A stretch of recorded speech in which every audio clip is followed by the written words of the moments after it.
All right, let's look at Kenyan news. The former Prime Minister Raila Odinga now says he rejects the outcome of the presidential elections in Kenya, as announced yesterday by the chair of the Electoral Commission. Of course, we brought you that breaking news yesterday. The Deputy President William Ruto was declared the victor with more than 50% of the vote. Let's talk about what these elections mean for Kenya now. The turnout was low, but Ruto said democracy had moved to a higher level in Kenya because this time round voters focused on issues rather than just voting along ethnic lines. To discuss, we're joined by Senior Research Fellow and Political Economist Lebohang Pheko. Ms. Pheko, thank you for being with us as always. There is always nervousness around Kenyan elections because of the post-electoral violence that's been witnessed in the past. Are you worried, given the fallout yesterday? Raila Odinga supporters reportedly attacked election commissioners. Then we saw 4 of the electoral commissioners distancing themselves from the results, and some violence reported shortly thereafter.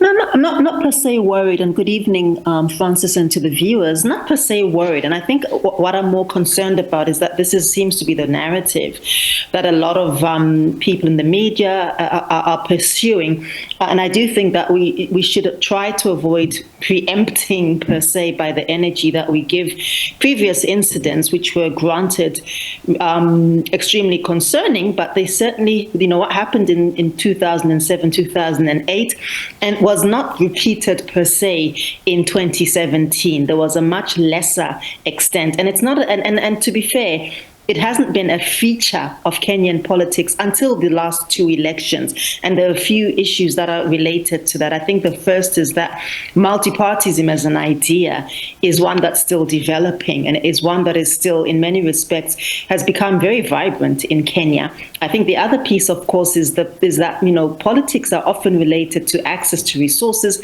and access to power. It is a transaction, and we saw that play itself out extremely violently over the last 2 elections. I do think that it's also an important moment to think through what exactly the purpose of and the implications of using the courts, the courts to resolve what actually should be electoral and voter issues. And this is becoming quite an important trend across the continent where, is it a threat to democracy? And this notion of what people have called the constitutional coup is something that's a lot more worrying. Well, explain that, because in light of Kenya, Raila Odinga is saying that he will go to the courts and he will push back. I would think first thought that's better, let it play out in the courts rather than on the streets. Well, I think the first prize, Francis, would be for the incumbents who received the lesser amount of votes to accept the decision. This is what I think I find a bit baffling, is the notion that the people who have voted are somehow removed from the discourse, and then is the will of the people less important than the will of an individual, an individual party, or of a legal decision? And I think those are very important questions. I think that the mature thing to do in these instances is just to concede defeat. And this is not to say that many elections are perfect per se, but I think that it's a bit interesting because Mr. Odinga was one of the key proponents of multi-democratic constitutional change in Kenya. In fact, this is one of the reasons that he was imprisoned post-1982, other than being accused of fomenting a coup d'etat against the late President Arap Moi. But he has fashioned himself actually as a champion of constitutionalism and democracy. And this is the second or third time that he has refused to accept to concede the results. I mean, he boycotted the election results in 2013. He then decided to come to South Africa, in fact, so that he could avoid being at the inauguration, at President Uhuru Kenyatta's inauguration. He then claimed election rigging in 2017. Again, he called for the annulment of the election system. And this is a person who, remember, championed the referendum in 2005 to institute a constitutional committee around presidential powers and so forth. So I do think there's an element of good sportsmanship that needs to come into play, and that Mr. Odinga has continuously seemed unable to abide by. Yeah, and very interesting. I mean, he then aligned with Uhuru Kenyatta before this election, but we're running out of time. So talk about this growing multi-party democracy that you see growing. There was a low turnout. Maybe that's the bad side, but on the good side, parties in focus and economic issues apparently much more in focus this time. Maybe that's understandable given the economic pain many people are feeling.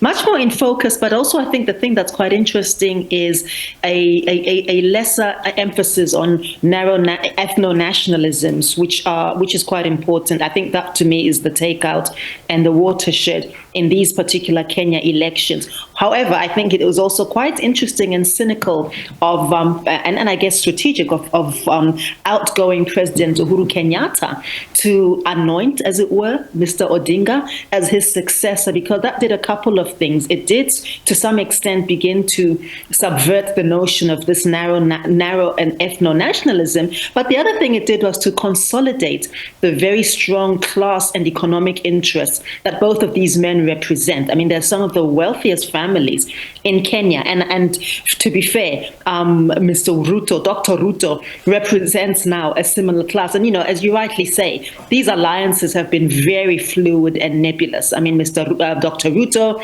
was a sort of a political child of late Arap Moi.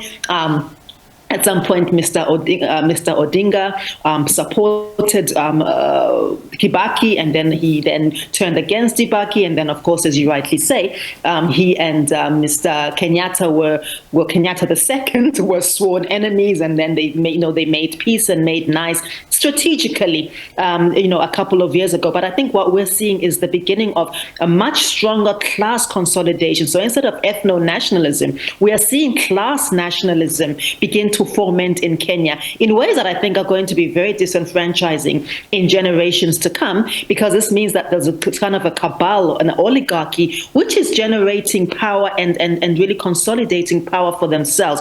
And it is intergenerational power. I mean, both Mr. Kenyatta and Mr. Odinga are the sons of power, the sons of very wealthy political figures. And these are really quite monastic, really. These are like royal, monastic, monarchic relationships that are arising. And that's probably what we need to watch for the next few years and for the next few generations. And I think you preempted what I wanted to ask, is who will look after the poor? But we run out of time. So a discussion for another day. I hope to chat to you soon. That was Lebohang Pheko, Senior Research Fellow at the Trade Collective.